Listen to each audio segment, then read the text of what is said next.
direct from the web, it's Billy Masters Live. And now, please welcome your host, Billy Masters.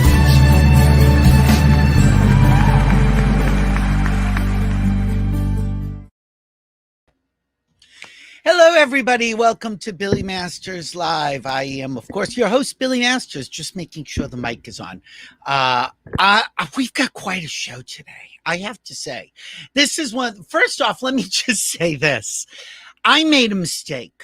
And, you know, I have no problem admitting I made a mistake. Tuesday, I said it was our 50th show. It wasn't. It was our 49th show. This is our 50th show. You know, usually I would be at, rounding down. But Tuesday, I rounded up. Anyway, speaking of rounding up, could somebody put up, thank you, Monica. Okay. Today is Thursday, September 17th. And this is our 50th show of Billy Masters Live during quarantine. It's been, we already had some technical issues. We've got so many guests today. Let me just say to the guests, so I've got two computers on. If my computer freezes, we're going to have a co-host. The fabulous Jim Colucci will be co-hosting with me for this special celebration of the Golden Girls. So if I freeze, Jim will just be able to walk over my body and continue. So you don't even need me today, as a matter of fact. Okay, what does this say? You are live. Well, I know I'm live. They tell me I'm live like I don't know. So I'm gonna have to close everything on my computer again. Oh, it's all right, Jim Colucci. You do what you want. That's the magic of Billy Masters Live. He's sending me a private message. So typically I open with a anecdote, but let me just say, for those of you who watched on Tuesday, we discussed that Meghan McCain on The View is wearing metallic color eyeshadow, upper and lower. She had on this violet, and now look at the eyes. Like she just came from a performance of Mamma Mia. Okay, today on The View, on Meghan Watch, she had on pink eyeshadow. And now wait, we'll show you her lids closed. Look at that. Say what you will about Meghan McCain. She is giving us drag queen makeup during daytime. And I have to say, I applaud that. Thank you, Meghan McCain. We are paying attention. A friend of mine, my friend Freddie, who gets mad that I don't mention him by name. So for all of you people who service fast food restaurants in Las Vegas, you all know him. He's very upset that The View is not live because he really was looking forward to watching Meghan walk out on the set 7 months pregnant. Look, I'm sorry. I only have so much power.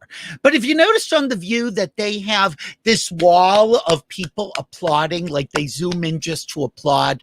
And I don't believe they're live. I don't believe they're applauding that show. I think it's all pre-taped applause and they're putting it in. But maybe we'll do that on the show. Okay. Personal anecdote. I love the Golden Girls. I don't mind admitting it. Now, I am a big fan of getting photos with famous people, particularly people I love. I have photos with 3 of the 4 Golden Girls. Now, this could be a problem, except the one I am missing is Betty White. So, Betty, if you're watching, if one of the guests on this show, if they can get me to you, even in a mask, even in a bubble, I will come to you for this photo. So I'm going to tell the stories of me meeting the 3 other Golden Girls. I believe the first one I met was Estelle Getty. Now, I had seen Estelle Getty in Torch Song Trilogy. I thought she was fabulous. Then when I saw her on Golden Girls, I'm like, oh my God, that's that woman who was Harvey Fierstein's mother. I used to see someone that I thought was Estelle Getty jogging in my neighborhood in West Hollywood. So when I was at a show called Back to Bacharach, it was a musical review based on the music of Burt Bacharach, which Kathy Najimy, if I'm not mistaken, produced at the Hollywood Roosevelt Hotel at the Cinegrill. And Estelle Getty was there opening night. And I go up to Estelle Getty and said, I see you jogging by my house every day. To which Estelle Getty said, I'm not jogging anywhere. What are you talking about, you crazy queen? Okay. Anyway, nonetheless, I do have a photo with Estelle Getty. There we are. Okay. Now, the next one I met was Rue McClanahan, who I met many times. I saw her on Broadway in The Women. She was so good. I asked her, she was playing the Countess, and I remember asking her, was this a role you ever coveted playing? And she said to me, this is a role I didn't think I'd live long enough to play. So there you go.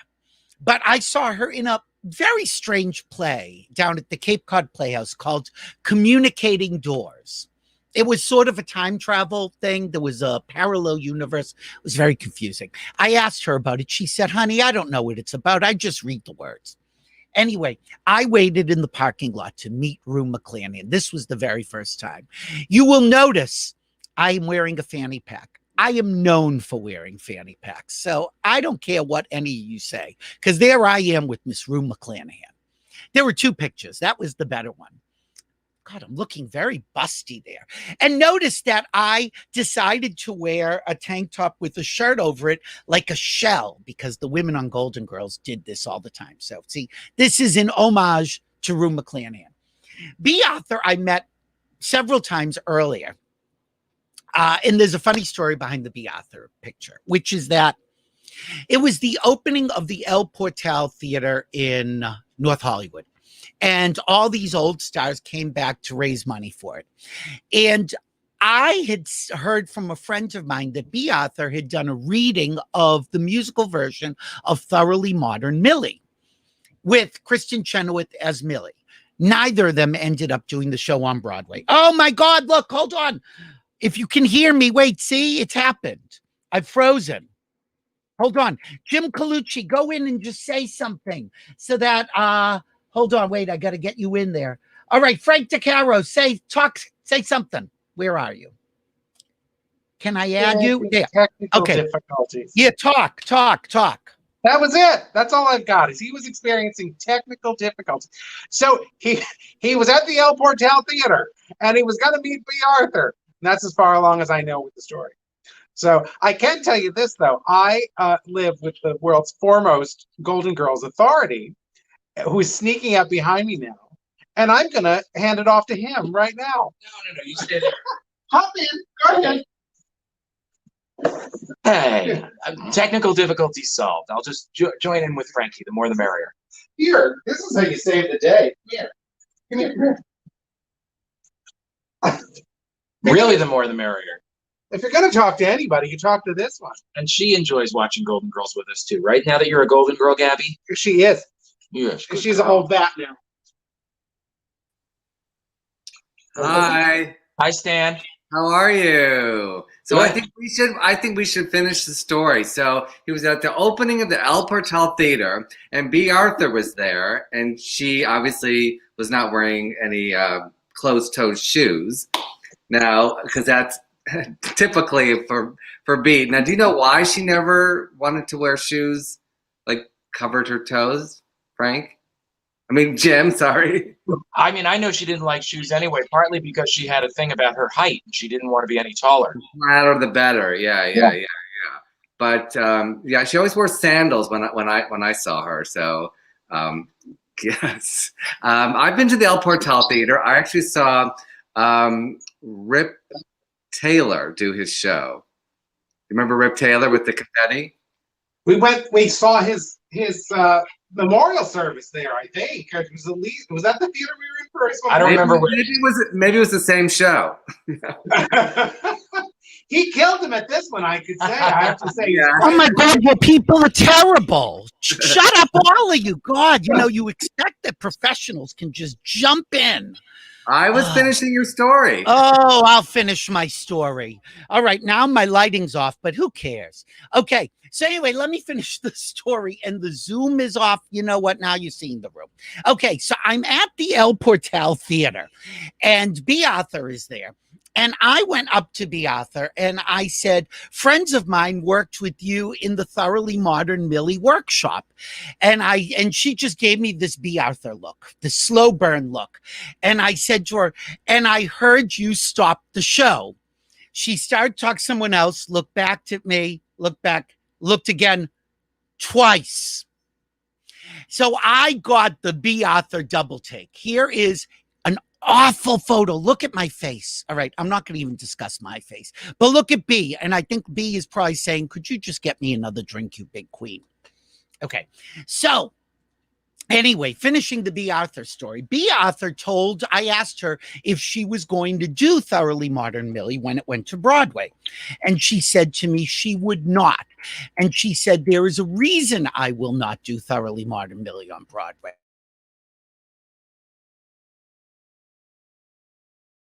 There. And then B. Arthur had the power of the queens in Frozen. Freeze at the And punchline. she froze him right there, and that was the end of it. That's the end of our Disney movie. So poor Billy. I think he should be in Thoroughly Modern Billy, and then all of his equipment would work. Okay, that would be, if he were thoroughly modern, it would work. How are you? Good. Are we interviewing each other? Yeah, we're doing each other now. What do you know? I was thinking that I'll have roast beef for lunch for me and chicken for you, and then tonight I'll make enchiladas. Does that sound good? Okay, I'm gonna make enchiladas tonight. What do I get to eat? Come on over, Stan. Cheesecake pop. We have a rooftop where we can socially distance. Come on over for some enchiladas. I actually think that I had my last outdoor meal with you guys in Miami before we got on the cruise. And that was the last time I actually ate in a restaurant. It was still outside. Yeah. It was a beautiful restaurant that we went on. And, it was. Not to get too serious, but, or political, Billy's going to get them off. But had we, there you go. So much for you. Oh, there you are. Okay. Bob Woodward's book. So obviously the Cheeto in Chief knew February 7th how awful this was all going to be. Would you have gotten on the cruise if you had known? Probably not. If they, he found out on January 28th how bad it was. So if they had told us right away how it spreads and that it spreads through air, no, I wouldn't have gotten on the cruise. Isn't that interesting? I had obviously the best time with you guys, and we met so many wonderful people. But you're killing me, all of you. All right, I'm going to finish this story if it kills me. I'm removing you. Okay, so I'm talking to B. Arthur, and I asked her, are you going to do Thoroughly Modern Millie on Broadway? And she said no. She said, the reason is when I performed in MAME, she said, I got the second to last. She said, I was in black. And Angela Lansbury, and there she is in black next to Angela Lansbury. She said, and I took the second to last bow. And then Angela Lansbury swept on stage in this gorgeous white dress. And so she said to me that I decided then and there, if I ever did Broadway again, I would get the last bow and I would wear a white dress. So, P.S., after that, she ended up doing a one-woman show called Between Friends. And it was her and her pianist, whose name I can't remember. Anyway, so she got the last bow because it was a one-woman show. Here she is taking her bow. Does that look white to you? That's not white. That's not a white dress. That's a black dress. Anyway, that's my B. Arthur story. Finally. Oh my God. We are having all sorts of problems. But here's what's going on. So there are two computers connected. One does not have a camera. So when the one with the camera goes out, I can still control the show. I just can't talk. Anyway, I am going to go to the person who actually wrote the book. Oh, wait, you know what I'm going to do? Hold on. Just because we're not having enough problems, I think I need to be out on the lanai for this show. There you go. Okay.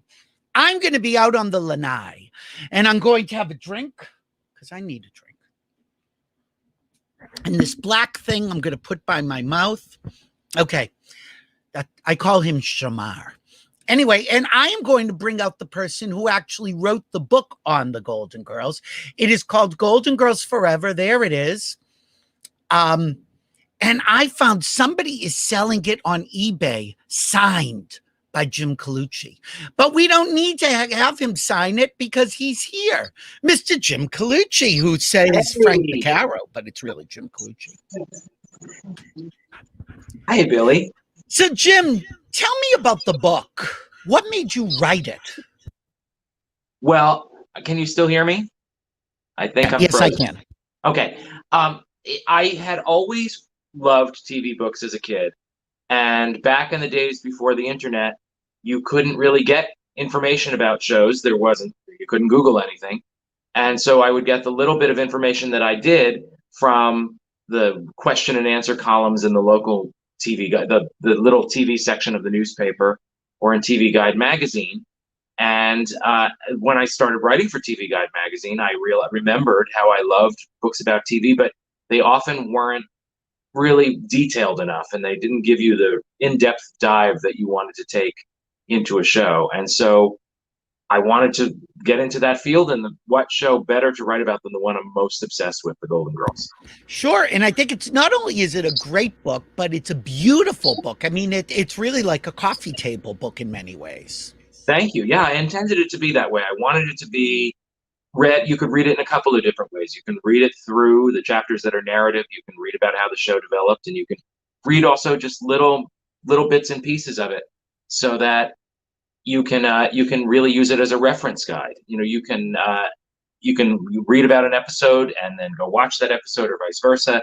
You can read just the chat with one of the ladies. So I wanted it to be that you could keep it on your coffee table and use it as you watch the show. So again, it looks beautiful, but also you could be watching a show and say, wait a minute, who is that guest star? And then you can just flip to the page. Exactly. Or, what happened behind the scenes during that production week? Oh, let's take a look. And it's through people like Stan Zimmerman giving me great stories that I had never heard before that I was able to really collect this all together. The writers and actors and producers and crew were all so generous with not only their time and their stories and their memories, but also materials. One of the great things about when you write about a show that is a classic, and that it seems that people at the time as they were making the show knew it was already a classic. People in general don't throw things away like they might. And so there are photos and memos and all kinds of materials in the book that people had saved, just hoping someday there'd be some way to share them with the world. And so that part of it, the kind of detective work in writing a book like this, is really fun too, because it's like you feel like sometimes you're raiding the lost ark, that you open somebody's cabinet or a box in somebody's garage that they haven't looked through in 30 years. And you say, oh my God, look at this photo that no one's ever seen. Well, speaking of looking at this photo, let's see, I had a picture here. Now, who knows if I can find it. I found this photo. Now, when was this? That was in November of 2005. So what was Had you written the book yet? I was writing the first book I wrote about the Golden Girls, called Which was the Queer Guide, Q Guide, right? Yeah. So what happened was I wanted to write a book about the Golden Girls for the longest time. And in the meanwhile, as I started working with a book agent, the agent told me that there was an open writing assignment to write a book about Will and Grace. And I was like, what? The other show I'm obsessed with that's currently in production that I can go observe? So I did that first, and that kind of opened doors for me. And then doing the more traditional route of writing a book speculatively, really, about the Golden Girls. So in 2005, 2006, I was just starting to put together my wish list of interviews for the Golden Girls. And I read about that DVD signing. I think it was season 3 DVD signing in November of 2005 in the Barnes & Noble in Chelsea, which is now gone. It's now a Trader Joe's. Oh, yeah. But I knew that it would be a huge deal. And so I got there plenty early. And the line outside the Barnes & Noble wrapped around that long block between 6th and 7th Avenues and 18th and 19th Streets. And it went on for hours. I don't think that they really had originally scheduled the women to sign for that long. I mean, they were in their 80s. Betty was, Sure. at the time. But they were troopers, and they stayed for hours and hours signing and taking pictures. I don't remember if they could take pictures with everybody, but everybody got their moment with. But you got one. I got one, and they had to cut off the line at one point and send out some poor Barnes and Noble staffer to tell people, like, that's it, you have to go home. But they saw, it must have been thousands of fans. It was crazy. People were screaming like they were the Beatles. And had you met any of them at that point? Yes, I had met all of them in passing. I had met Betty at backstage at The Daily Show when Frank was doing The Daily Show. I had met B at the roast of Jerry Stiller for Comedy Central. It was held in New York. And I had literally accosted Rue on the street in New York one time. It was after she had been ill. And she had also had this independent film release called This World Then the Fireworks, which I had just seen in a screening. And I'm walking down Fifth Avenue at 23rd Street on my way home from work. And there's Rue and a little fruit stand buying fruit. And of course, I went, crazy and told her how much I adored her. Who was the most cooperative when it came to the book? Because I assume you must have interviewed all the ladies. Or did you? I didn't interview Estelle because she wasn't well enough at that point. Right. I had really hoped that I would get to talk to Estelle. And as I said, this process to sell a book takes a while. And in the very beginning of the process, some people in her life told me maybe she could talk to you. She has good days and bad. And really, by the time I was doing the book, they said it really, wouldn't help to talk to Estelle. But I did talk to so many people in her life to fill out the picture of Estelle. But the other three were all cooperative. B was the most reticent. And it took a while. I tell this story. It's a long story, but it took a while to convince her on the phone over many, many phone calls to sit down with me and do an interview. But once she did, she was lovely. We spent hours together that ended in us splitting a bottle of wine together. So it was wonderful. And Betty, was even then at age 84, booked wall to wall. And when I actually was planning on doing all of the LA-based interviews, I lived in New York at the time, during a period between late February and early May, when I was out in LA with Frank when he was making I've Got a Secret, the game show for Game Show Network. Yep. And so I thought, oh, good. We have this hotel room. We have this, 2-month block where I can really get these interviews done, because trying to fly in and then get people within the space of a week the way I used to do things is so hard to schedule people around my travel. So having a good solid block. So in the very beginning of that block in February, I contacted Betty's assistant, and she said she has an hour on May 8th between 2 and 3 p.m. Would you like that? And I was like, yes, I'll take it. That's what And so Betty was literally scheduled like 2.5 months in advance for an hour. Wow. And I have to say that normally when somebody tells you that there's a time limit on the interview, they're often doing it in case you show up and you're a crazy person, or, you're a crazy fan. And so oftentimes that would be me. Yeah, well, no, but I mean, oftentimes you can go beyond the allotted time. Yeah, of course. But, and so when I sat down with Betty in her living room with her golden retriever Pontiac lying on my feet, it couldn't have been more a Betty White moment. This living room was like sunny yellow. It was a beautiful sunny day. I have a golden retriever on my feet. Betty, first of all, gives you more in an hour than most people would give you in several, because she speaks in smart sound bites. She knows just what you're after. She gives you a funny line. She's brilliant. But it's funny because literally my recorder said 1 hour and 1 minute. And her assistant came in and very politely said, "I'm sorry, that's all the time Betty has for today." And it wasn't because they were kicking me out and they didn't enjoy the interview. Betty was telling me how much she was enjoying it. It was because she was that busy. And we later did more interview by phone. But they all went out of their way. Rue's estate gave me so many visuals to use in the book. And I interviewed Rue on camera in her home for hours. They all were very giving. How long did the book take from when you actually started in earnest to when it actually came out? Well, it's hard to gauge because there are always rights issues when you write a book, particularly around visuals and photos and copyrights. So you can write a book about a show where you just give your opinion about the show, and you can do that as much as you want. That's free speech. But once you use a copyrighted material, to which there's a rights holder who needs to be paid, you need to go through all this corporate red tape. And so we're talking about photos, scripts, things like that. Right, exactly. And I wanted to do that. In the Q Guide, I didn't use any photos, and that's one of the reasons I did the book the way I did, because I could get it out there while the women were all still with us and talk about the episodes of the show that were important without worrying about photo. But for this book, I really wanted to show, as I said, these treasures that I knew existed. And so because of the corporate red tape, the entire process from first sitting down to do those interviews in February 2006, the first ones, to publishing the book was exactly 10 years. Wow. However, I was not working on the book those entire 10 Oh, years. yeah, of course. And you certainly do. I mean, people should know no one gets rich writing a book. Like you didn't get 10 years of salary. You barely got a month of salary, I'm sure. Yeah, it's when book writing is really a labor of love these days, unless Absolutely. It's just like anything else in America. There's the 1% who get giant fees, but for all the rest of us, book writing is a labor of love. And then you have to remember that out of the advance you get, an advance, in the old days, I think was meant for you to live on while you wrote a book. Not only are you paying your agent, but you're also paying for all those photos and paying for all those material. And travel and everything else. Everything comes out of your own pocket. So it's a labor of love. Right. It is a gorgeous book. And one of the people that you met, and because of you kind of led me to her, is Rue McClanahan's sister, Melinda. And Melinda is here with us. Hello, Melinda. Dr. Melinda. Oh, no volume, Melinda, but if you can hear me, I just want to tell you how nice it is to see you. Your mic is muted. Can you press the button on it? It says mute. I can't do it on maybe I can do it on my end. No, I can't.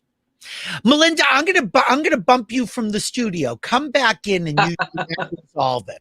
I'm gonna remove you, and Melinda. You love that power. Oh God, I know I have such power. Okay, kick the guest. What I will do though is I'm going to bring in one of the writers of certainly 3 episodes from the first season. He may have written more.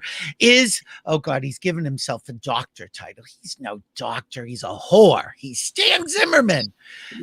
Hello, Stan Zimmerman. Oh my God, wait, you've got a mask. I got to put you on high so we can see you. Look at that. It is a Golden Girls mask. It's bedazzled by the wonderful Tammy Harrison, who we all met on the, I think, second fan cruise. There were 2 back-to-back. We had 2.5 hours in between the 2? Literally, yeah. We were sitting in Port Miami, and you couldn't even get off the ship to go have lunch because they were just turning it right around. Right. Those Golden Girls fans are crazy. Now, Stan, yes. I actually wanted to talk to you, Jim. I'm going to take you out for a second. Let's see. How do I do that? There, gone. Okay, there you go. Stan, last week, was it last week? Maybe 2 weeks ago now. It could have been 5 years ago, right? I know, right? Look at the way this show is going. A bunch of very esteemed African-American actresses did a reading of one of your scripts from first season, which was Flu Attack. I did not know it was going to be my script until... I didn't either. I thought they were going to do the pilot. Nobody told me. And right. I'm sitting there, I'm having my glass of wine, watching with a friend in New York, and I screamed when I saw it was the flu in my name. And it was crazy, but it was so wonderful. I think Ava DuVernay, the director, posted that they hit their limit on Zoom of 50K. They had 100K sign up, but people couldn't get on because once you reach the limit, isn't that crazy? But it was all still available on YouTube, which is great. It is. I've had friends try to get it, and they couldn't. Oh, I've got it. And I downloaded it too. So I mean, whoever needs it. Yeah. But it's for a good cause. We're raising awareness about the census. So it was so great that hopefully people will fill out their census. It takes 5 minutes. Stan, now I was looking up on IMDb and I saw that at least you're credited having written 3 scripts in the first season. Was that the extent of your involvement with Golden Girls? No. So. Don't ask me why, but the Writers Guild does not credit staff writers. That's what I was wondering. Okay. Well, and I never understood that. We're there every day. We don't leave. When I got my first staff writing job, I thought I'd be making coffee. You often are. From my mug. But no, staff writers are writers. You're in there pitching at the writer's room like everybody else. I think that's really unfair because it does give a misleading impression of the work you did. So how long were you with Golden Girls? We were there the first season. So we got hired to write Blanche and the Younger Man as freelance. Was his name Mitch, I believe?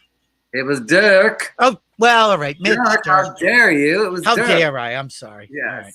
And the reason we came up with Dirk is that we realized when you're writing for other shows, not shows you create, you have to mimic their writing and Susan Harris's wonderful writing. And we heard Rue, when she used like ERs and Ks, they sounded funnier in her Southern accent. So we came up with Dirk. So she was Dirk. Yes. So as a staff writer, and when you're on staff on any show, you're writing on every episode. The ones that your names are on, you go off and write a first draft. You work on the outline in the first draft, and then you present it to the room. But you're in there pitching jokes for, all the, and after a while, you don't even remember because you're, there till 2 and 3 in the morning. So you can't remember what jokes are yours and which episode. Well, again, I've been in writers' rooms as well. Yes. And one thing is that you feed off each other. And if you have the right combination, it elevates the joke. Yes, but oddly in that room, you couldn't really feed that much off of each other because, number one, the producers with Thomas were in the room. And that's not normal for them to, non-writing producers to be in the room.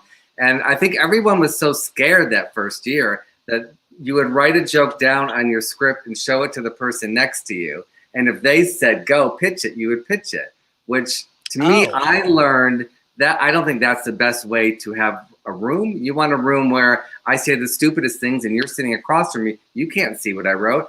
That might spark a great idea from your crazy brain, right? Right. Well, and I have found also doing stand-up that you say, I've got an idea, something like this, and other people will finesse it. So I think a good writing room is a collaborative writing room. Sometimes, like when we were on Roseanne, there were so many stand-up comics that they would just spew brilliant jokes. And my writing partner, Jim Berg, and I, we craft the joke. And it was very intimidating to be in rooms with people that could just spit out such brilliance just out of their mouth and head. Well, not only that, you talked about Rue having a specific voice. Because all the characters were so specific, you may come up with a joke for a second that somebody will say, that's more of a Blanche joke than a Rose joke or whatever. Well, but we learned on that show, and it really was, I was so young, it was like sitcom writing 101. What is in your glass, I want to know? It better be don't ask. vodka. Don't ask. Okay. That you never. We haven't frozen. That's all that matters. Okay. You never give a joke to one person and switch it to another. Then that means the joke is not pure and about the character. Right. So that was something really great to learn. The other thing we learned is what you talked about is the B. Arthur look that she shot. Yep. We would be sent off, write a joke for B to end a scene, and we're like, oh my god, what? And then when we came up with that, all she had to do was turn and look, and it got a huge laugh.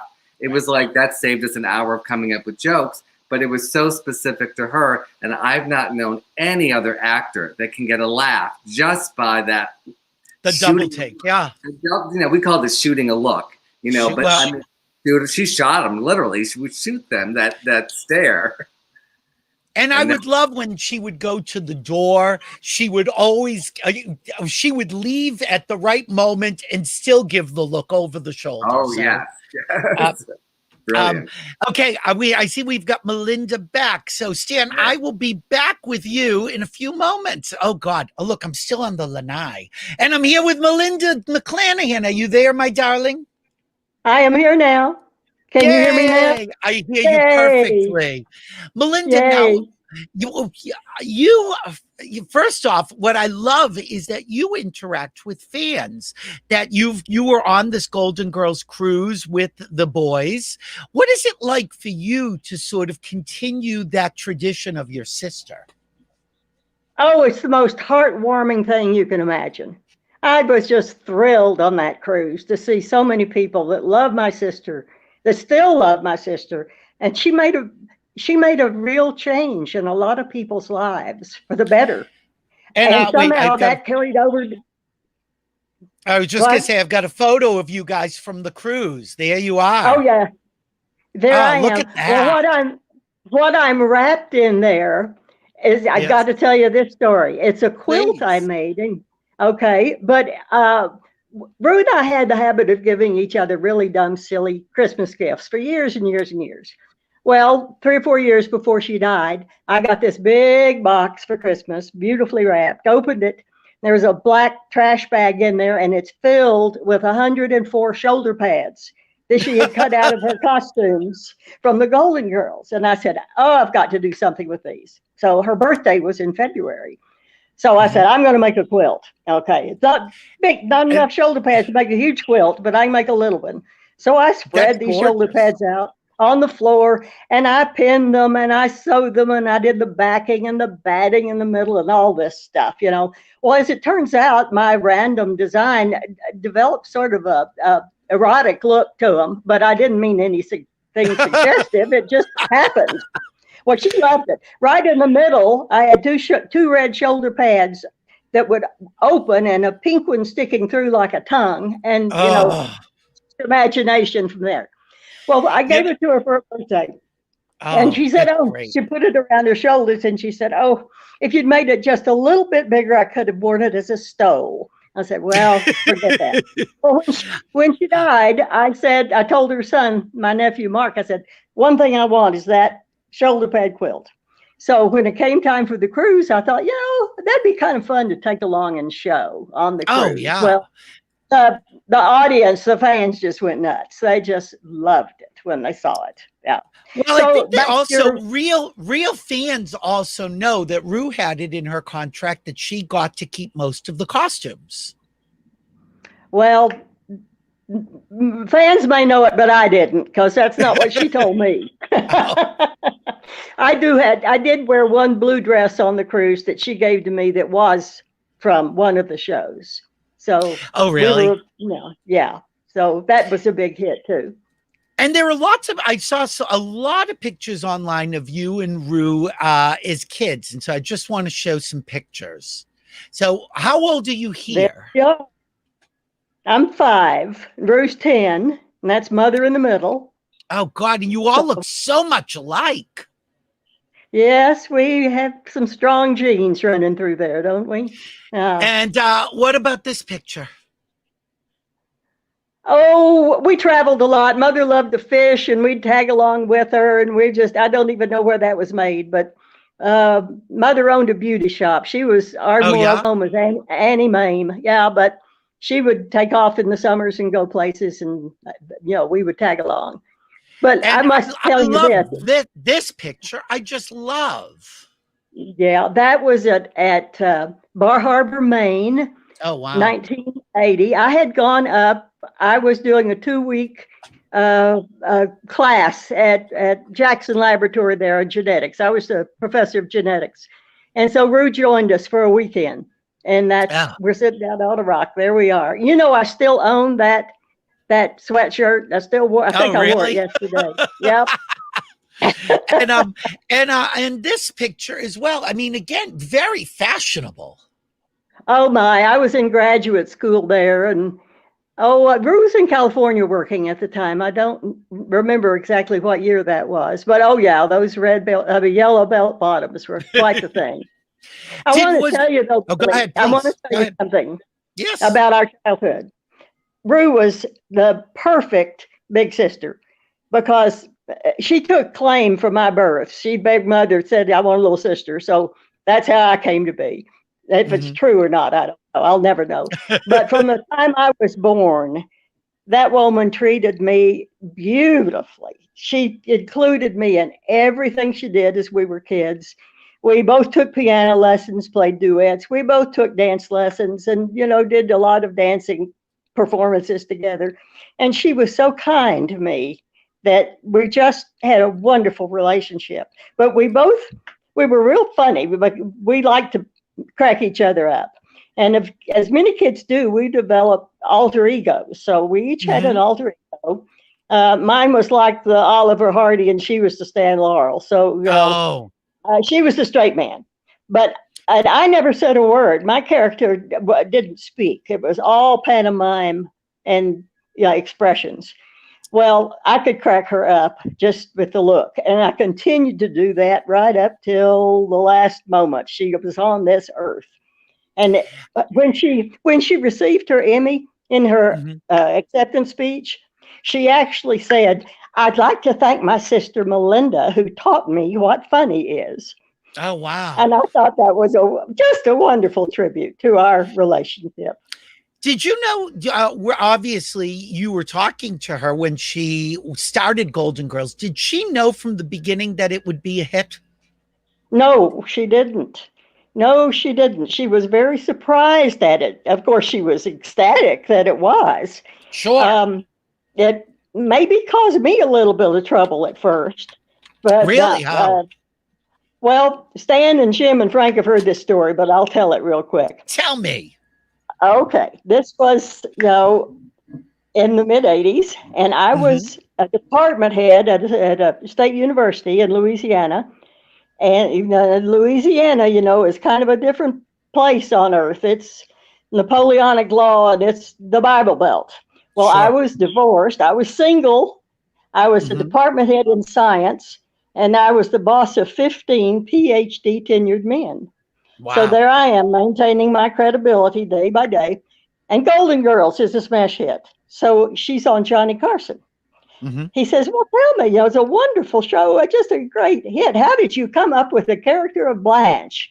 And she said, oh, I patterned her after my sister. Well, you just can't say that when your sister's in academia in Louisiana in science. So I called her, I said, Rue, you can't say things like that. She said, well, I didn't mean anything by it. I said, well, Blanche, that's a pretty raucous personality there. And she said, oh, she never does anything. All she does is talk about it. And I said, Right. well, that's even worse. Just leave me out of it. So she did for a couple of months. But then she was on Joan Rivers. And Joan Rivers asked her the same question. And Ruth said, well, I told Johnny Carson I patterned her after my sister, but said, I didn't mean my sister was promiscuous or anything. I just meant she liked men.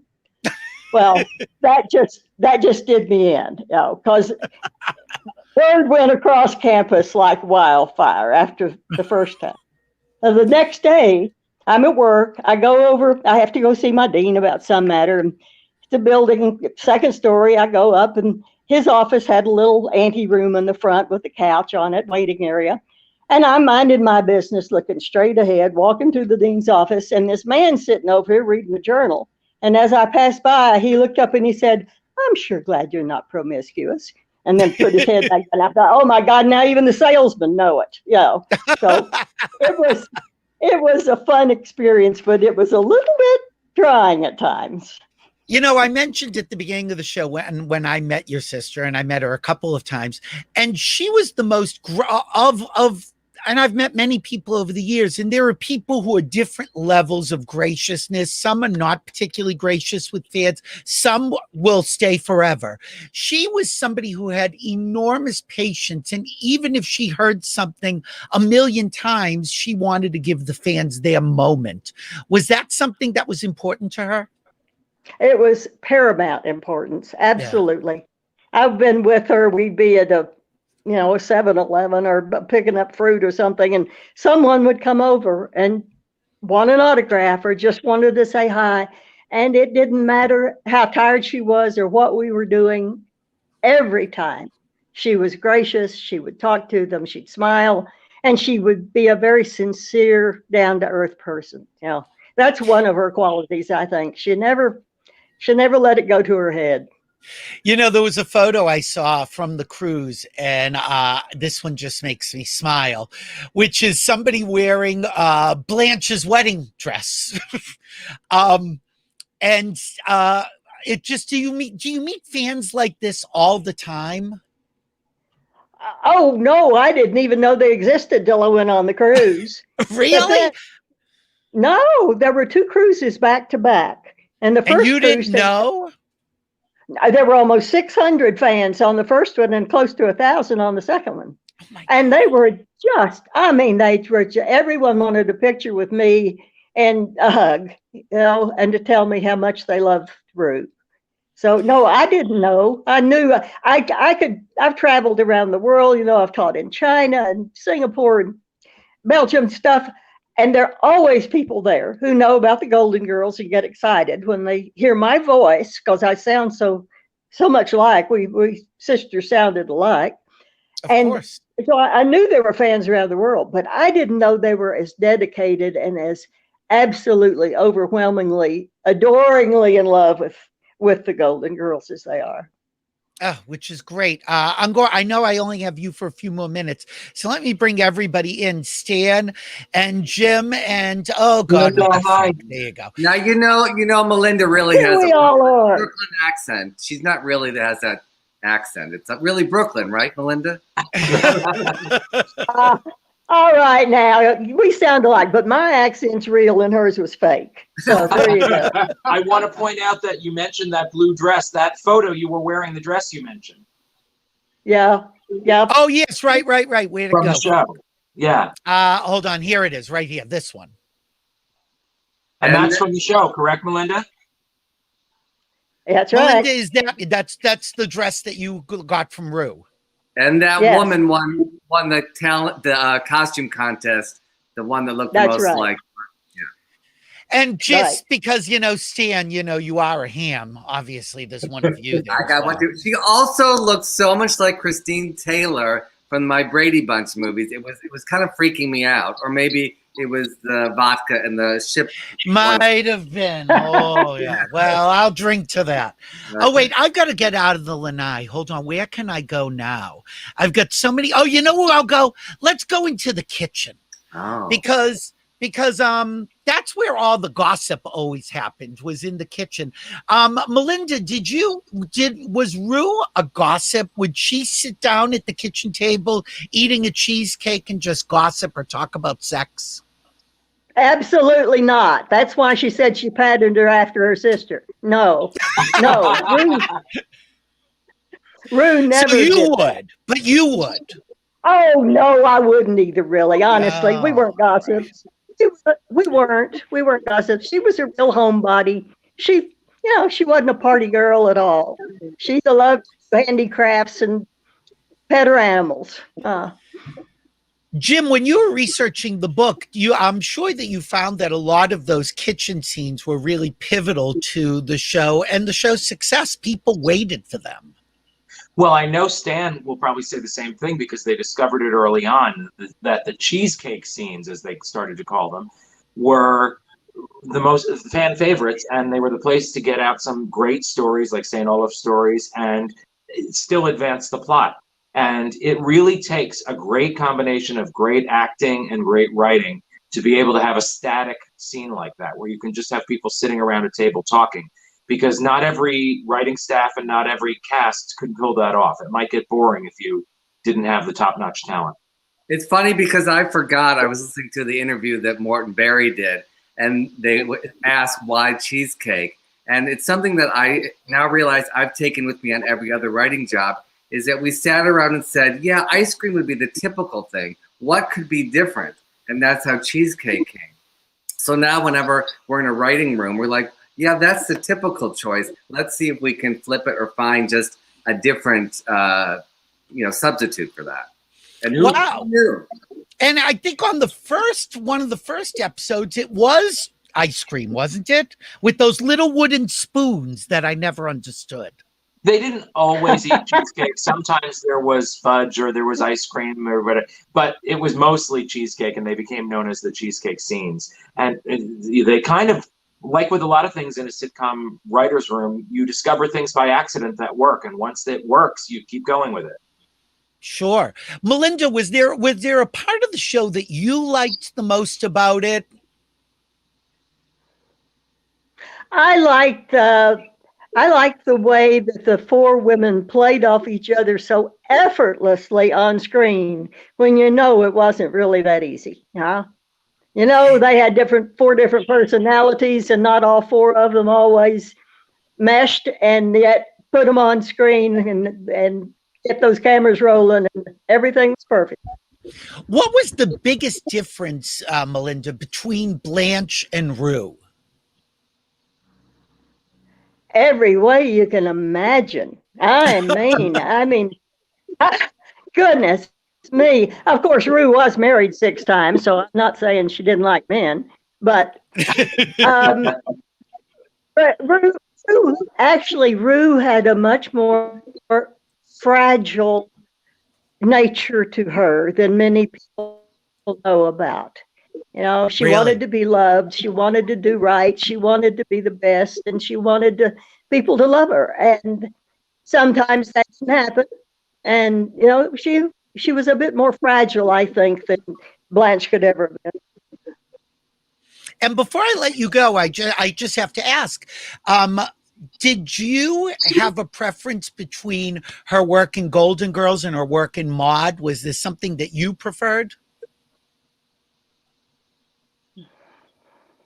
Oh, I preferred Golden Girls by far. She had a lot more Really? fun in Golden Girls. Oh yeah, she could flaunt and do things on screen that you know she wouldn't do in her private life, but she could do it as Blanche, and she found that to be great fun. Melinda, I want to thank you for joining us. It's been so much fun having you here, and please, best to you. Love you. Bye, And Melinda. Stan Thank and you. Frank and Jim, wonderful seeing you again. And Billy, thank you so much for this invitation. It's been very much fun. Thank you, Melinda. Bye. Take care. Bye-bye. We love you, Melinda. Oh, see, now I lose. Hold on. I'll get, there you go. All right. There you go. Isn't she the sweetest? She is so cute. And you know what's funny is she sounds more like Blanche than Rue did in real life. Well, Yeah. it's interesting. In real life, because people often are encouraged not to have regional accents when they become actors, Rue had really lost her Oklahoma accent. And Right. then when she got Golden Girls, she put on a version of an accent that they always used to make fun of an aunt that they had who had an accent that they thought was phony, that they thought that she was putting on to sound ultra feminine or whatever she was trying to accomplish. And so Rue imitated that aunt to be Blanche. And so, yeah, it's funny that Rue lost that accent and then put on a more extreme version of it. I remember when they would do panel discussions like at the Paley Center or different events, and people would say, oh, she doesn't sound like Blanche. I'm like, well, because that was a character, you know. And she really was the most actor of the group of the ladies. Really? And we wanted to create a character. It wasn't her. It was to her, it was a character. And so she kept saying this, challenge my character. She really wanted to get in there and get some juicy material. Frank, you interviewed the ladies on your show. Who did you interview? Did you interview them all? I had met them all, and we did a phoner with Betty and probably with Rue too. But Rue came on in her cremains came on her estate. One of her executor brought her ashes on the show. No, so that was the only posthumous interview I ever did. Rue did come on the show in person. In person, okay. But I was going to say, but the one I remember was B. Arthur, because B came on to talk about the Maude box set that was coming out. Mm-hmm. And so we talked, and I had interviewed B before, and she did a Daily Show special of mine, an Oscar special, and was hilarious. And when B told us that she thought what we'd written was funny, there's nothing better than that. The greatest feeling ever. And then to watch her take your material and actually make it into something, you just wanted to pray to her, because you're like, you just wrung every ounce of comedy out of a good line, but without elevated an okay line, but now you've turned it into something hilarious. And she did say, God will get you for that, Frank. So there is footage of her saying that about me, which I love. But so I love them all. But B swore like a trooper on Sirius, yes, because you could say anything you wanted, and so that was the most thrilling thing for me. I wanted to say though, please, two things. Melinda, to meet her is to fall in love with her, and every person on that cruise fell in love with that woman. And the other thing is that she is so accomplished.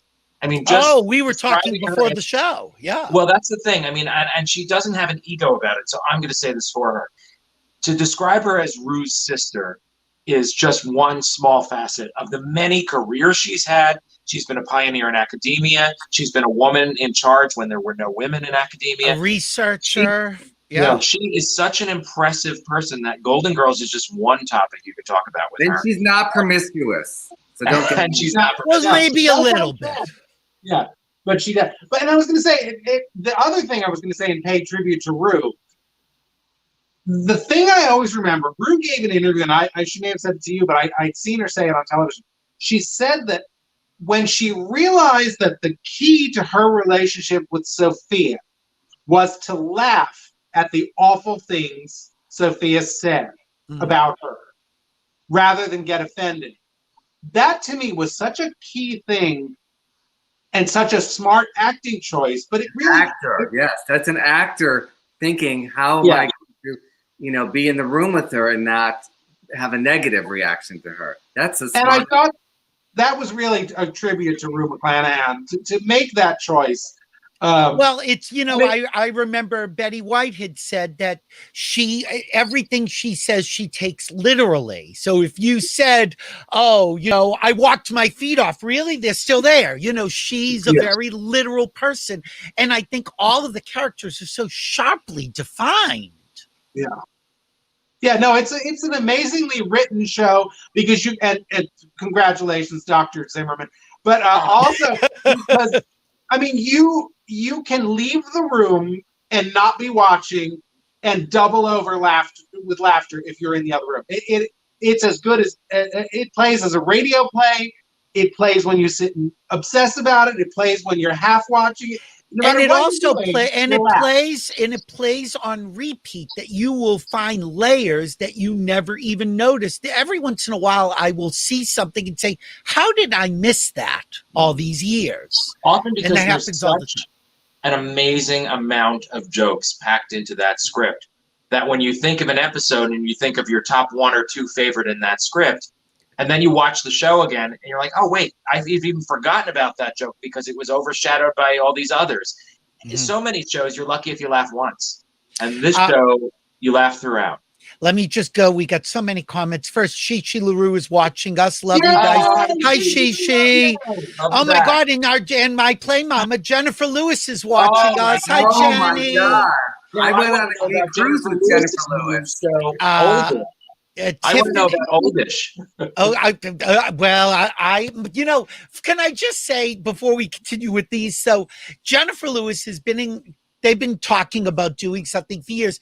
And it's very interesting because I hope she doesn't mind me telling this story, but there was a story about Isabel Sanford when they wanted to spin the Jeffersons off of All in the Family. And Isabel Sanford was really reticent to leave, saying, why would I want to leave a hit show? Jennifer Lewis has been like that. There have been talks about spinning her off, and she's like, but I'm on a hit. Why take that risk? But anyway, it's going to happen now, which is great. And it's been talked about for a long time. Tiffany, I loved Maude. Thank you, Tiffany. Oh, Ron is enjoying our dish. Thank you. Is Jim wearing the same T-shirt in the photo of the cruise? Yes, it's the cruise. It's the cruise T-shirt. But all right, hold on.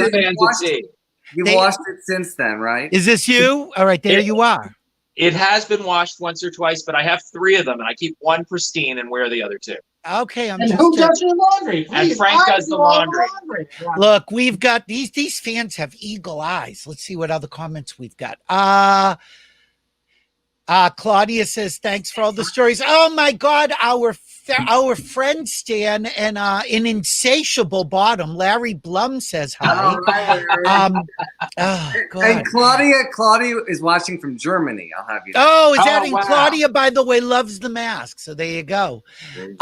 Okay, Rocky Duran wants to know, Stan, is there some kind of story you could share about Coco from the pilot in the decision about his role? So people who have seen the pilot, a lot of times they won't actually even see Coco in the syndication version because he is cut out. But there was a 5th person as part of the cast who was the cook for the show, correct? The flamboyantly gay cook, and he was based on me. As it Shut up. out. Yes.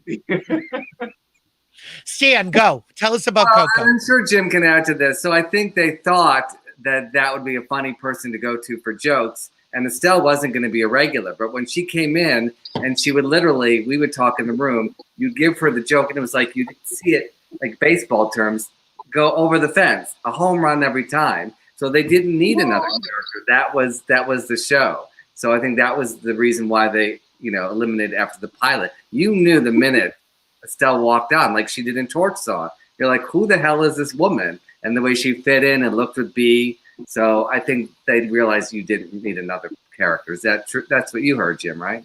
Yes.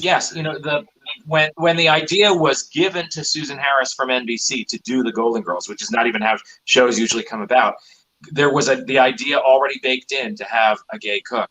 And then Coco's fate was sealed the night they taped that pilot, and Estelle sandbagged him. She came out of nowhere and got the hugest laughs out of all of these people, even compared to B and Betty and Rue in some cases, got the hugest laughs, and she had the least experience. And they realized, wait a minute, this show's like 30 minutes long and it needs to be 23, and we're going to have this problem every week. We can't service all 5 of these characters and come in on time and give them enough to do. And then also there are 2 little other considerations, and they're not so little, that if you're going to say that these women live together out of financial necessity as part of it, and you want to show them having real life troubles paying the bills, how is it that they can afford this live-in house boy? And then the other thing is more practical, which is that actors like to have physical bits of business to do and to accomplish while they're acting to keep it real. And so if you want to be able to let the girls be chopping vegetables or making a lasagna or doing whatever and moving around the kitchen, if you have a 5th person in the kitchen waiting on them hand and foot, now you're trapping the girls at the table and you're really making it harder for the actors. I always found that really talk about the laughing. We call it a laugh spread. How long the laughs were. And so we were always, back in those days, you had a certain time on a network show. You couldn't go over that time. We'd have to cut bits.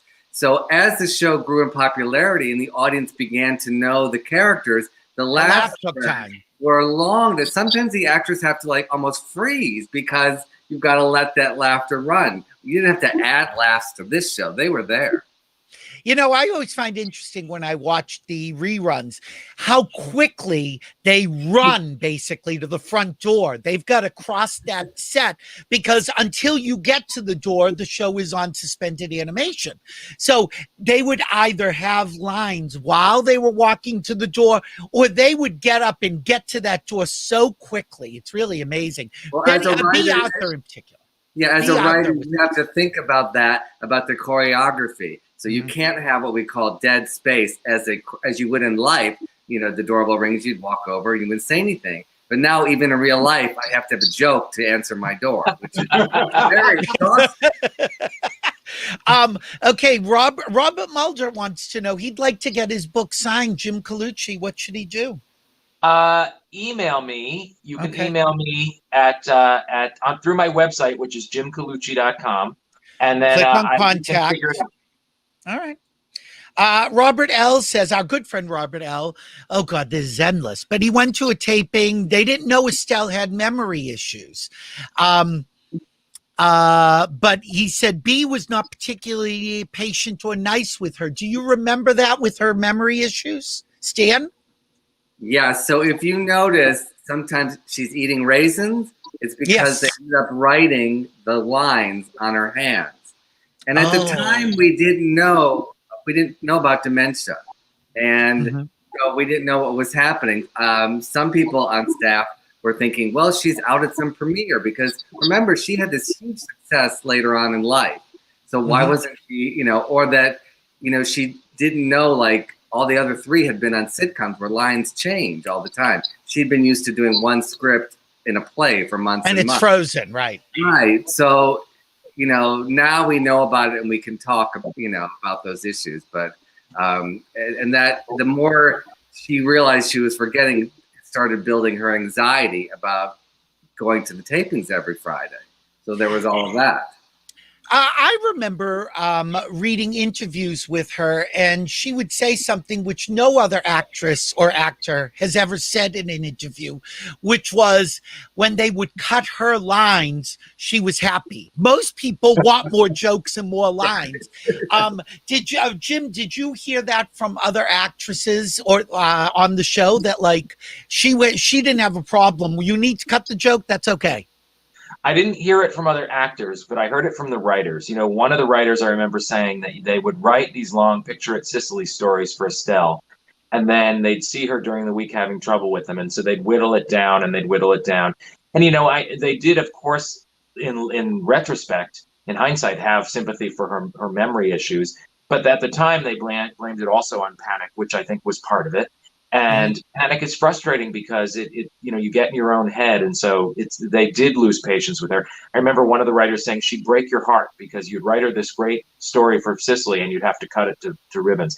The other thing is I do remember Mark Cherry saying she's the only actress I ever worked with or ever heard of who asks for fewer lines. Right. I think that was one of the things I also read. As was I it said, Dee who was impatient with her? That's not the way all of them could be, because what would happen, as Stan can attest, is that they would have to handle it in different ways. Estelle would write on her hand. She would write on the tablecloth. She would write on the props. They would try to make sure that her writing wasn't visible. And she actually, I don't know if she ever used the tablecloth or anything. It's just the security blanket of knowing it's there. But much later in the series, they did exceed and let her use cue cards. But in between, what they would do is they would have her just do take after take, and they would pick it. They would have to edit it together line by line if she had a Sicily story, and take one line from this take and one line from that take. That would take extra time. And then sometimes if she couldn't get it at all because of the audience and the pressure, which of course gets worse every time you flub, they would stay after the audience was let go, and they would do what they call pickups to do the scene again. And the other actors resented that because it was making their day that much longer. And so that's where, and I know that they look back now and wish probably that they had been a little bit more understanding. But they and as you said, they didn't know. Right. And we did have that issue with Jeanette Nolan, the first season, who played Betty White's mother. And I remember that scene. It just, you could feel the frustration from the other actors because, like, come on, like, just get it right. Because they were and also it's a show that really did have a certain pacing in it, that it was, you picked up your cue very quickly on that show. Yeah. It was high pressure. I do not envy Estelle that she got this job. I mean, I envy her because she got this job and she got this wonderful job. But the idea that you're coming from theater, Estelle got into acting late in life. She had always been a dabbler, and she had been a housewife mostly. And then she started doing some off-Broadway stuff in New York. But she really got into acting really late in life. She learned this one play and acted the hell out of it and was amazing. But to her, acting was, I memorized this once, and now I get to play it. And then going up against three veteran war horses of sitcom, not just any sitcom actor, but three of the best of all time, who had developed that muscle, as Stan said, of incorporating daily changes to the scene and moment to moment changes. Moment to moment. They could come up to you between takes and say, completely change what you say here. And change this. And that's a memory muscle. And Estelle just didn't have that muscle developed at all. And then when you add in the stage fright about worrying that she was going to be messing up in front of these three women who are so experienced, and that feeds on itself. And then she had a physical issue, it turns out. It was a perfect storm. And that's why, I don't envy Estelle that situation. And Frank, I don't know if you know this, but Estelle, in her younger years, was friends with our mutual friend, Lynn Samuels. They had been part of these little theater groups around New York that had done little plays and were club people. And all of a sudden, she exploded in her, I don't know, late 40s or 50s. But up until then, she was somebody that was known in the New York community, and that was it. Yeah. No, it's I didn't know that they knew each other, but Estelle's story, I think, is fascinating. And as Ruth Gordon said when she won, was it her Oscar? This is very encouraging. I mean, she was very old, and this is very encouraging. And I think it is. And also, I was going to say, ultimately, what matters is the work, not how you got there. And because the people at home, that's all they see. Yeah. Nobody's looking at the records of how late a Golden Girls taping went in 1989. Nobody cares. No, it's all watching. It's the results. And it's watching Estelle hit it out of the park, as Stan said. And Estelle does have an amazing story to have that success much later in life. And I'm actually talking with her sons. I want to create a one-woman show about Estelle and that. Oh, I bet it's a fascinating story. Yeah. And also left her family and her marriage to go out to California and follow this career at a very advanced. I mean, it's a fascinating story. Lauren Nicole just says, you are also knowledgeable. I love Melinda too. What a doll. I need to get this book for Christmas. Thank you. This was great. Lauren, we're still here. Where are you going? Oh, some people have things to do. Oh God, there was something I was just gonna, because now I'm 100 years old. I went to tapings of Golden Girls and other shows. People should know going to the taping of a show typically is not a lot of fun. It can go on forever. You're seeing the same scenes over and over again. Some sets do it very well. The Reba set was hysterical. I used to love going to Reba tapings. Will and Grace could go on forever. It's different now too, because in the way the Golden Girls used to do it, Whit Thomas, and I think a lot of shows did it back in the day, into the early 90s, was that they would do the show twice. So they would do what they called the dress show, like the dress rehearsal show, but they would film it. And then dinner break, where they would even get notes and changes and whatever. So that's, again, exasperating for the actors, I'm sure it could be. And then they'd do the show again, they'd call the air show. And they could pull footage from the dress show if it went better than the air show version. But it also made each of those tapings shorter for the audience. I went to a dress show taping of the 7th season episode Room 7. And if you remember, there's a moment where they're tearing down Blanche's grandmother's plantation house. And there's with the wind chimes, yes. Yes. And Blanche handcuffs herself to the radiator to avoid the place being torn down. Well, in the taping I went to, she handcuffed herself to the radiator, but the cuffs didn't stay on the radiator. There was some kind of prop malfunction. And I didn't realize back in 1992 that they shot it twice. So I kept saying to myself and to everybody around me, I was like, aren't they going to redo that? I mean, she's motioning with the hand that's supposed to be attached to a radiator, because once it wasn't attached, but she was talking with her hands. Aren't they going to I don't understand how they could not be redoing this. It's because they knew they would get it in the air show. But that made each of those tapings shorter and less painful for the audience, because they didn't have to get it exactly right. And go back. Right. They could go back. We would now you go to taping. Yeah. We would change it in between the first show and the second. That's when the changes would come. And we would not even be on the floor on the set. We would be in another room. Oh, wow. Watching it. And you wouldn't come out. You would just do it. And then you were unscheduled and you'd have to break for dinner. And then we would all sit and make the changes. Now the writers are all on the floor. And if something, on the set. And if something goes wrong or it doesn't get a laugh, you see a group of crazy writers come on, literally pitch jokes on the spot, which I hate, and then you give it to the actors, and the actors have to learn it like that, insert it into the scene, and do the scene on the spot. It's crazy. I remember I had been to the Will and Grace that Madonna did, which I don't know how I ended up there, but I was. And they would do scene, stop the scene, back it up, try it with another punchline, back it up. And I'm like, first off, and I thought to myself, in a way, that makes it easier for somebody like Madonna, because you don't have to remember the whole scene. We're just doing the pickup to this joke.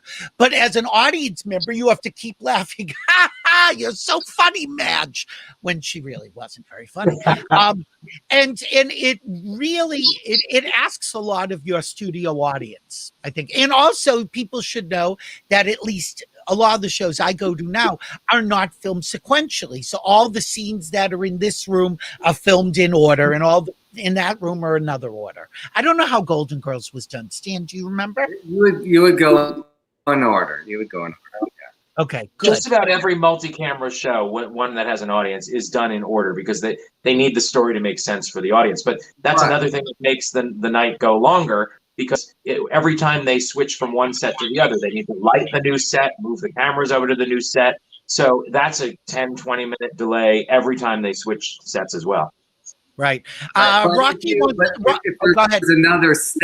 If there's another set, we will sometimes pre-tape that on Thursday and then show it to the audience, the studio audience, to get their laughter to it. So okay. So roll it in. Yeah, or if there's an exterior shot or something you shot on the lot, only you shoot what the audience, can kind of see in front of you. Rocky Duran wants to talk about Geraldine Fitzgerald, who, of course, had played two different roles. Was that during your time, Stan? No, Jim. Jim, what about you? Geraldine Fitzgerald. She played two different roles. She played the old confused lady that Rose befriended in the bus station, and then she also played Sophia's friend who wanted to die. To kill herself, right? And just that she was a great actress, and that she was worth bringing back twice. The thing is, before the days of the internet, I know I keep saying that, producers of TV shows never expected us to dissect these shows as much as we do. And they never thought that we'd have bulletin boards where we could compare notes and say, wait a minute, that person played two different roles on the same show. And the Golden Girls, when they loved an actor, they loved an actor. There's a whole list of actors they brought back multiple times in different particularly roles. Those older women who were friends with Estelle Getty. Could be, but like Mildred would come back as different people or whatever. Well, and Enrique Mas was first the boxer, Pepe the boxer. I mean, and then he was the newscaster. Yeah, right. Then he was the newscaster. There are so many characters that they just, once a casting person has an actor on their radar and knows they can do it, and they were friends with the show, as you said sometimes, they would get that opportunity, and they never expected we would sit here talking about it 30 years later, 35 years later now. 35 years this past week. Monday. What was it, Monday? Yeah. You know, I watch the reruns on various networks, and it seems to me that each network has their own cut. The ones that used to be on TV Land were edited a certain way, and you never heard jokes. Then all of a sudden they'll show up on what is it now, Hallmark, and they're completely different edits. Sometimes they're sped up at certain points. Who's decided how these things get cut, and how does it fracture a writer's work? Well, obviously, we don't like it to be cut up because you spend a lot of time on that. But I think each network probably has a different time limit to their shows. So I'm sure Disney owns Golden Girls, so I'm sure they have somebody there that deals with, cutting them in different ways depending on what market they're played in. Jim, the thing I'm is, sure you went through this. Well, the thing is, as time goes on, unfortunately, network half hours get shorter and shorter. They add more and more ads every year, it seems. And so whereas network half hour shows used to be 26 minutes long, then 25, now they're barely 21. So something that made in the 90s, those Golden Girls episodes run 23, 24 usually. Now they have to be for syndication in order to keep making money for the stations that have paid to air them. They need to really be cut because syndication throws even more ads in there. So usually what the syndicator, the studio, does is they make a syndication cut themselves. And that's what these local stations buy. I'm sure, though, that if people have noticed that there might be different changes on Hallmark, that could be true. I haven't necessarily noticed that, but Hallmark has their own broadcast standards, I remember them telling me, and they don't normally allow the word bitch, but they do on Golden Girls. But even so, they have even more stringent standards, and so they may even have made their own cuts, and they also can, as you said, speed up shows. There are different technological ways to accomplish it. But yeah, it's disappointing when you know the episode and you know the setup or a bit that's missing or kind of butchered. It's not as much fun. There was that episode. I wish I could remember the episode. It's the episode where the whole joke about making microwave popcorn was cut out. Jim, do you remember which one I'm talking about? Yes, it's Pacemaker. Season 6 episode called like the beep beep beep of the tom tom, and it's where Blanche gets a pacemaker. And actually, what happened in that case, this is much more rare, is that it aired the first time on NBC with a whole run about Sophia threatening to make microwave popcorn and what that was going to do to Blanche's pacemaker. And there was quite a few remarks about that. And the next morning, NBC was contacted by manufacturers of microwaves saying that that's a myth. That pacemakers are affected by the microwave, and we need you to cut that. And so even for the first network repeat, that was cut and eliminated. And then, though, the joke later is all of a sudden you get out of the blue, who's for popcorn? Right. And I'm like, what does that now mean? Right. It makes no sense. But we were told as writers, like, they don't care about content. Really, commercial television is to sell and to play the commercials. They only came up with these things as to put in between the commercials. So that's what's so crazy about all this. We care about it.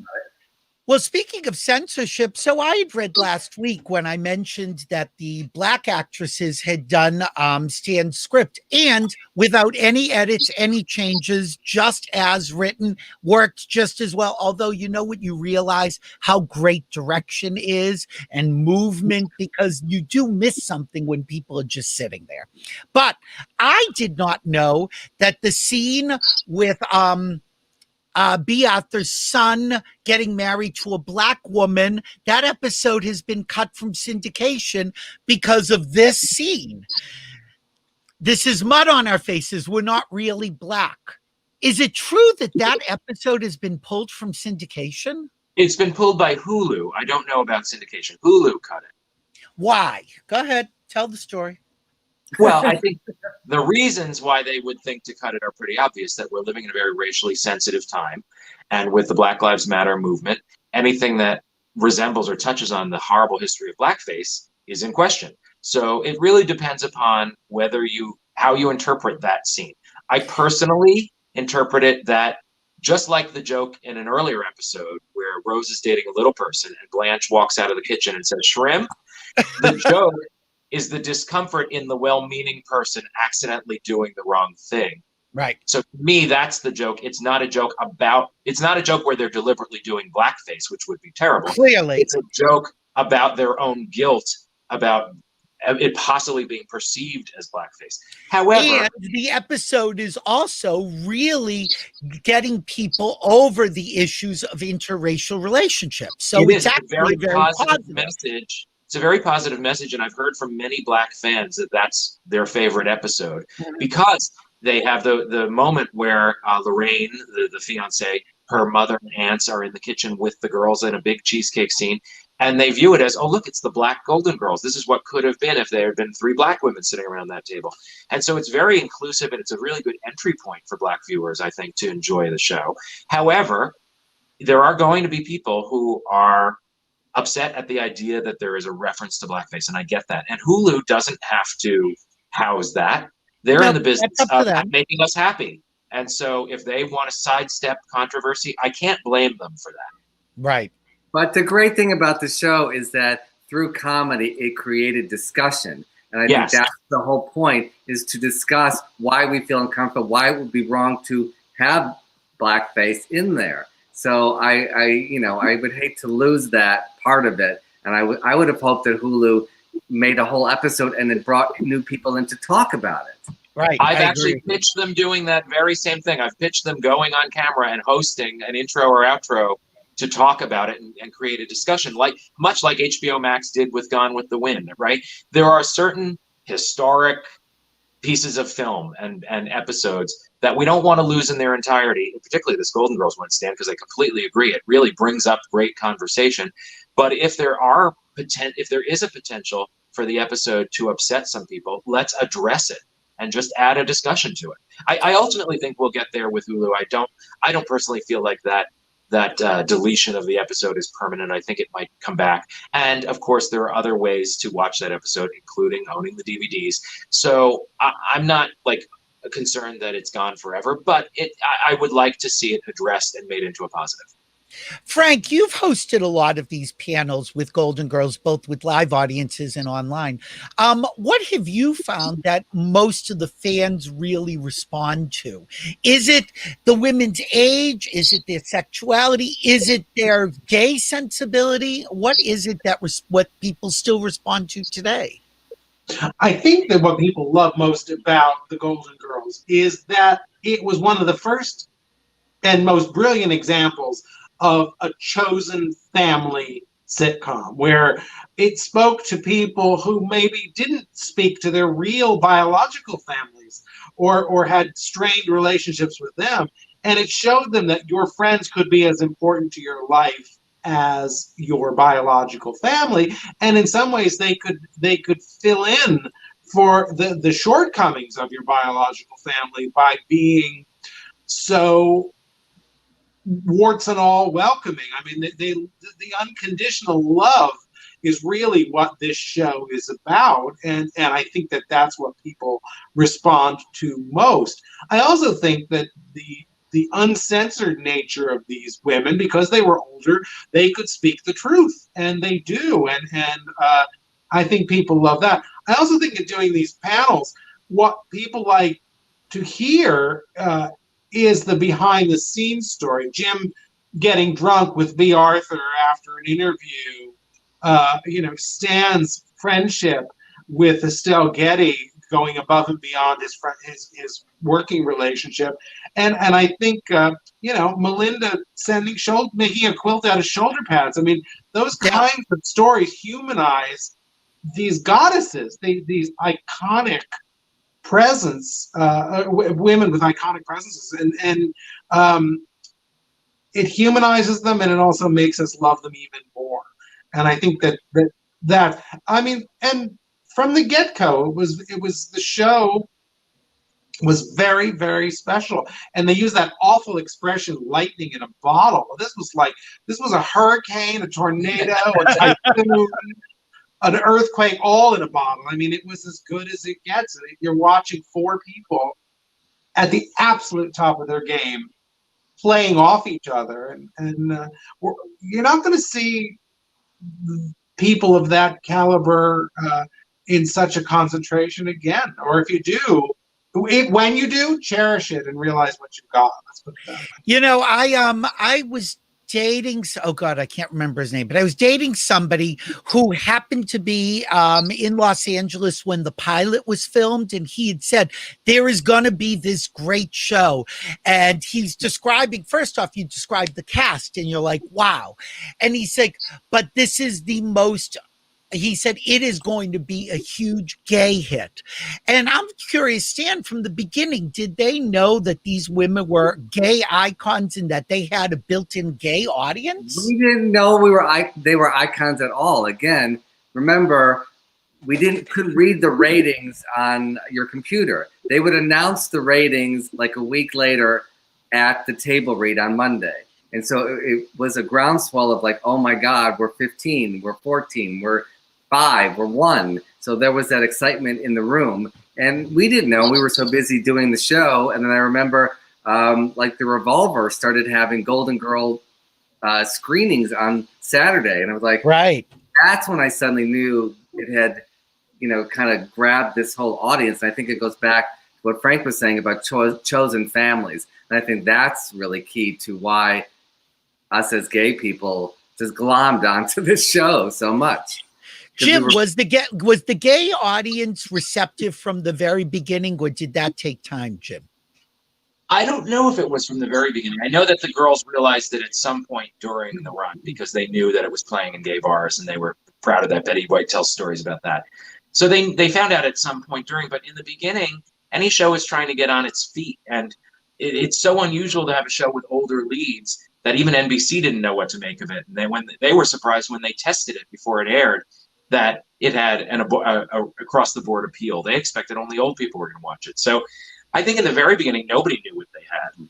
And I would add to what Frank and Stan said in that, yes, I think the most important thing is the surrogate family theme to it. Mm-hmm. But also, I just think we've all had moments where we've been called names and we wish we had that witty, bitchy response at the tip of our tongues. And Dorothy always has it. She can put people down with a withering saying and a glance. And then superficially, and so can Billy. Yeah, and so can Billy. Thank you. And then superficially, they look great in full hair and makeup and great costume, great wardrobe all the time. Even when they wake up at 2 a.m. for cheesecake, they're in full hair and makeup. That's a gay shoulder pads. And shoulder pads. It's later to be made into a quilt, as it turns out. An erotic quilt. Erotic quilt. I was going to say I think being gay was very different then, too. I don't think we really were, even those of us who were out and proud and loud and all that stuff, we weren't as settled in and as comfortable as we are now. I mean, people didn't talk about it. I mean, you weren't bragging that gays were watching your show necessarily. It really was a very different thing. We weren't quite as unified as a community, I don't think, the way we are now. I think it's a very different time, and I mean we're like any other demographic now, but I don't think we talked about it quite the same No, way. and people find it shocking, but we were in the closet in the writer's room.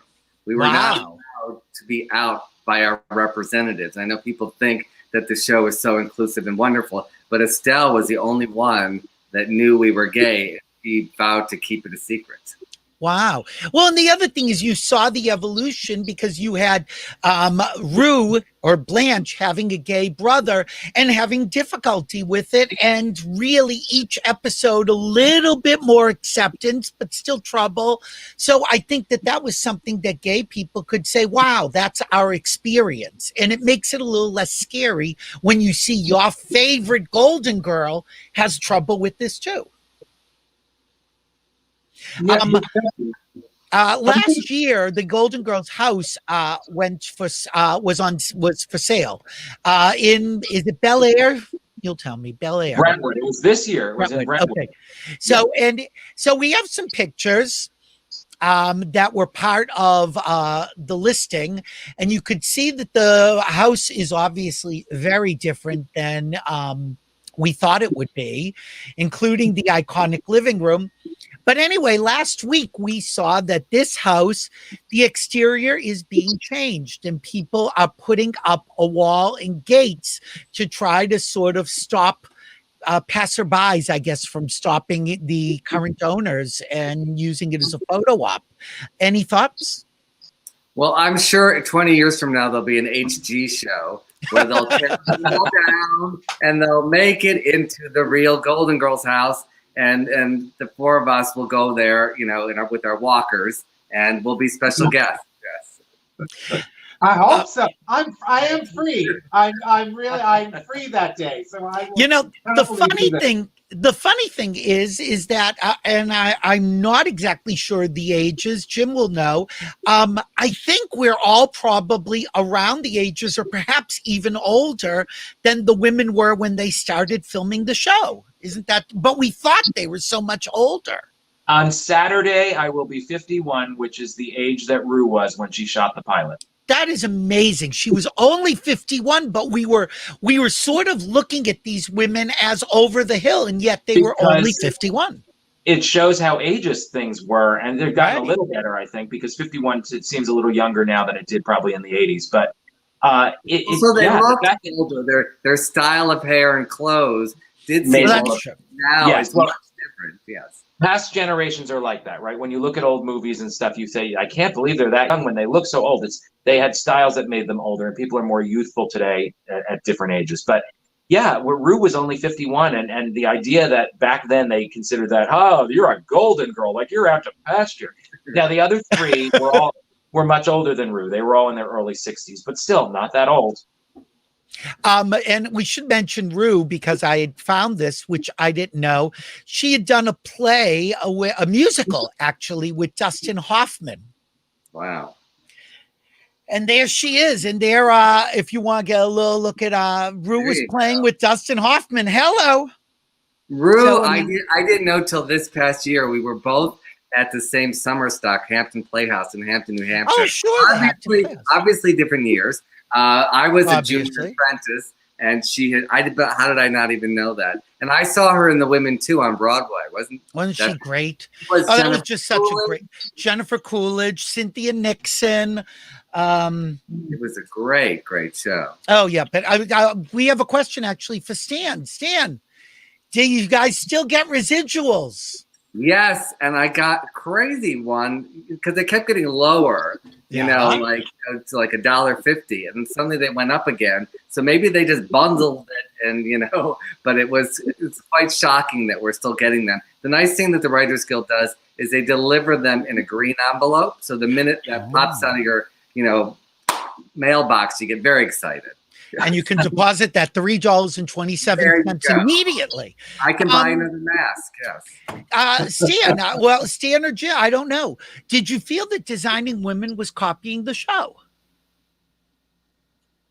Well, I mean, that comes up about even like when I'm talking about my Silver Foxes show, people think we're copying Golden Girls. I may have been inspired. There have always been ensemble shows and female ensemble shows.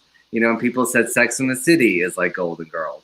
So, Sure, it of course. could be an homage or an inspiration, but I don't know if it was copy. How do you feel, you two, Jim and Frank? Well, the Designing Women started 1 year later, and I don't really think it's a copy because I know what Linda Bloodworth Thomason wanted to say with that show, and it's more overtly political. She had a different voice and a different amount of things to say. Of course, you can compare them and say it's for women, and I'm sure that by some osmosis, she noticed that the Golden Girls was a success as she was putting together Designing Women. So you can't say they're unrelated. Obviously, writers on the Golden Girls must have either felt so or just enjoyed creating like a fake rivalry with Designing Women, because there are a couple Designing Women jokes within the Golden Girls. Well, and I also think that when the landscape of television, when something is successful, that you see a whole crop of, we're in a great time for ensemble women shows. Right. And before, you probably go, we would never have an ensemble women show. So that did break open the door to now other networks can start exploring it, whether it's like It's a Living or other, series. But It's a Living with Dan Gillian, yes. I love Things her. don't happen in a vacuum. Think about what was happening then. I'm sure there were a lot of people, a lot of writers who wanted to create an ensemble women show and couldn't get a network meeting.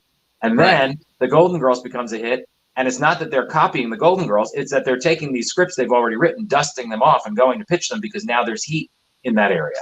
So it doesn't mean that they're necessarily copying each other. It just means that, somebody starts the wave and then everybody else can ride the wave. Yeah, well, I think that's true. And I think that when something is in the water, everyone wants the next Golden Girls or whatever. And they say, didn't we have a script that we passed on 5 years ago? Somebody points out that Jennifer Aniston is now the same age Rue was when she shot the first season of the Golden Girls. Technically a little older. Because look, I see Melinda back there. Hi, Melinda. Melinda is still watching us. Oh, good. Hold on, Melinda, you want to say hi? Hi, honey. She can't get enough. Yeah, I'm not. She had a Zoom call. She had to do real work. Melinda, did you know that when Rue started Golden Girls, she was the same age Jennifer Aniston is today? Well, I don't know how old Jennifer Aniston is. Do you? Well, we Jennifer now know Aniston, she's 51, right? She's 51, but Jennifer Aniston, like Rue, has a birthday very early in the year. It's I think February or something. And so Rue was 51 in 2 months when she shot Golden Girls. So Jennifer Aniston is technically a little older than Rue was when she shot the pilot. Oh my God. See, I think that Melinda, I didn't even know you were in the background watching us. Thank you for sticking around. Sure, I kept you on. But we do have Rue, go ahead. Y'all did pretty well without me. Yeah. Rue was born in 1934. Oh, okay. And was the baby in the group? And was the baby in the group we now know? I didn't know that. Yeah. So she was 51. Yeah. I'm the baby. I'm much younger. Yes. Wow. Guys, this has been so much fun. I can't even, I cannot even say this has been like a little bit of a dream come true for me. I want to thank all of you for participating. Melinda, I'm going to say goodbye to you again, but thank you. Now she's giving us a tour of the house. Look at this. I'm standing in front of a tree, so it looks pretty. Yeah. Oh, where are you, Melinda? Actually, what? Where are you? Yeah, where are you? Where am I? I'm in my home with my piano and my plants. Yes, and my drum. What state are you in? New Mexico. Oh, you're in New Mexico. Okay. And what's your address? No, stop it. We're not going to go over. And what's for dinner? What's for dinner? Oh, I love to cook. These guys know I like to cook. Yeah. I didn't know that. All right. Next time we do a show, we'll do it at Melinda's house. Road trip. Okay. Okay, you all got to come here. Thank you, Melinda. Guys, the show is like insanity, but thank you all for doing this. I just want to say, first off, people go out and buy the DVDs because you're helping keep Stan in money. I don't know if Melinda's getting Rue's money, but buy the DVDs, buy Jim's book, go to jimcolucci.com, get in touch with him. You can't come visit him, but maybe you can mail him the book. He'll sign it and mail it back. We can figure something out, right? Of course. And Frank DeCaro, of course, our usual guest for drag shows, but he can do everything. Thank you. It's always a pleasure. Follow me on Instagram at Frank DeCaro Show, please. Frank DeCaro Show. We got jimcolucci.com. Stan, what's yours? Not doctor. It's ZimmermanStan.com. Oh, for God's sakes. You're so complicated, Stan. Backwards. And of course, I'm at billymasters.com. You can't miss me. And you can watch all the shows at billymasters.tv. Oh, wait, we had one other. Did I have one other picture? Favorite favorite guest star. Stan, go. Well, Dirk, of course. All right. Jim Colucci, favorite guest star on Golden Girls. Favorite guest star. I don't know. Monty Markham as Clayton. Oh, George Clooney. How about George Clooney? Clooney's a good one. That's a good one. Frank DeCaro, favorite co-star, guest star. Guest star Count Bessie, the piano playing chicken. The chicken. That's my favorite. And she could have had Henny Goodman help playing with her. Oh, and we still got Melinda. Melinda, did you have a favorite guest star on Golden Girls? George Burns. George Burns. All right. I was there when they did it. Yes. Oh my God. Well, there you go. See, now we got hundreds and hundreds of years of history with the Golden Girls. And Claudia says, thank you. Oh, okay. And they want to know, is there a digital version of your book, Jim Colucci? There is an ebook version. I think you can get it on Amazon. Okay. Well, God. And Claudia says, I didn't know this show would be this long. Well, who did? Absolutely fabulous. Thanks for you all. Guys, everybody, thank you for Claudia. Guys, thank you for playing with us. I'm going to say goodbye to you individually again for the third time because I adore her. Melinda McClanahan. Thank you, Melinda, for playing with us. We love And you, Jim, Melinda. Bye, Melinda. And Jim Colucci and Frank DeCaro. Thank you so much. Thanks, Billy. And Stan Zimmerman, the esteemed writer, teacher, director, Silver Foxes, coming soon. Yes, Thank thank you, you for Stan. always being so supportive of my artistic endeavors. And it was great to see you, and congrats on the show. Oh, thank you. You and I have been talking about doing something for a long time, but enough about our sexual life. Okay. Bye, Stan. And everybody else from the kitchen. Oh, am I still going to be in the kitchen? Maybe I'll just say goodbye from the outside, from the exterior of the Golden Girls. This is Billy Masters saying thank you for watching Billy Masters Live. Next week, we will be live on Tuesday and Thursday, 3 p.m. Eastern. I don't know who our guests are, so you'll just have to tune in and watch. Thanks for watching. And just remember, if we're here, we're live. Bye, guys.